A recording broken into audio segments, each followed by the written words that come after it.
President Obama, meantime, set to speak in Las Vegas in just about an hour and a half here. He is expected to outline his immigration reform goals and respond to the bipartisan agreement that lays down a path to citizenship for the 11 million illegal immigrants here in the U.S. Here's what Gang of Eight member Republican Senator Marco Rubio told our very own Lou Dobbs last night. This is a complicated issue, and I arrived at it basically because I just think what we have now is untenable, and we've got to begin to address it. And I know that the undocumented issue gets a lot of attention, but what concerns me just as much is we don't have a legal immigration system that works for our country, and we don't have enforcement mechanisms that work. No sovereign country can be sovereign for long if it doesn't have immigration enforcement mechanisms. And Lou Dobbs joins us now. Boy, he makes some incredibly reasonable, poignant points about immigration. And that was a great interview, by the way. Well, thank you. He is a remarkable, I think, remarkably impressive senator. He's matured. He's grown. I think he is and I've said this, I think he is the heir apparent, if you will, by force of his intellect and that maturity that has been so accelerated in his short time in the Senate. I think he's a remarkable leader. On this issue, he has taken a stand already today against reports and signals from the White House that they are not going to require border security for this bipartisan agreement to move ahead, which would be disastrous. The Republican Party could not agree to it. I think many Democrats could not agree to it. But he is the one who has stood up and said, Mr. President, you've got to be reasonable, that you cannot control, you can't reform immigration if you can't control immigration. You can't control immigration if you don't control our ports and our borders and our visas. He is so eminently logical, as you say, rational on this, and pragmatic.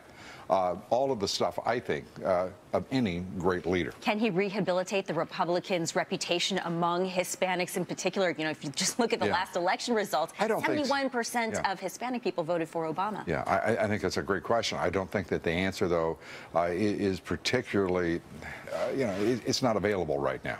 Fair enough. It's going to be a matter of how the Republican Party leads. Governor Bobby Jindal saying the Republican Party has got to quit being the party of the stupid. It looks as though, for the day at least, that President Obama may be choosing that mantle for his party. Because if he tries to blow up this bipartisan group of eight, this gang of eight as they're called, that will be foolhardy and treasonous to the interest of a sizable number of Hispanic Americans who voted for President Obama.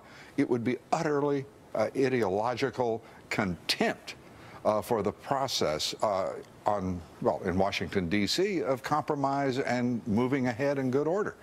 He would literally be snatching defeat from the jaws of victory. So what do you think? How does it play out from here?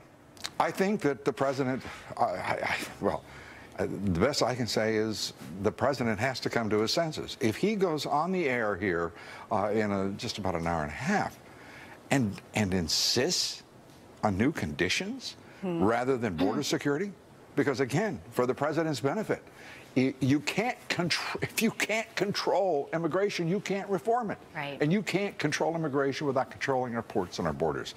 And if anyone games the system, whether it's the president of the United States or whomever it may be, by lying to the American people, because that is the operative word, they would be lying to the American people, saying that we have operational control of our borders, that we spend billions of dollars. That is just utter nonsense. We do not have control of our borders, and the most recent report by the General Accountability Office demonstrated that the numbers are woefully off by as much as 40% in terms of apprehensions. So people need, the reason we're having this moment here in 2013 is because we didn't have enough courageous senators and congressmen to stand up and say, we're not going to game the system. We're honestly and forthrightly going to pursue the national interest. We're going to do so honestly with the American people. We're going to evaluate what's in the American interest, and we're going to do the right thing. A rational, effective, humane immigration system. The immigration issues languished rather in Congress for years and years. Let's do our promo, though, Lou. How about that? You got it. Okay, 7:10, Lou Dobbs tonight. You can catch Kansas Secretary of State Chris Kobach and immigration attorney Beto Cardenas about the immigration proposal set forth by the Gang of Eight.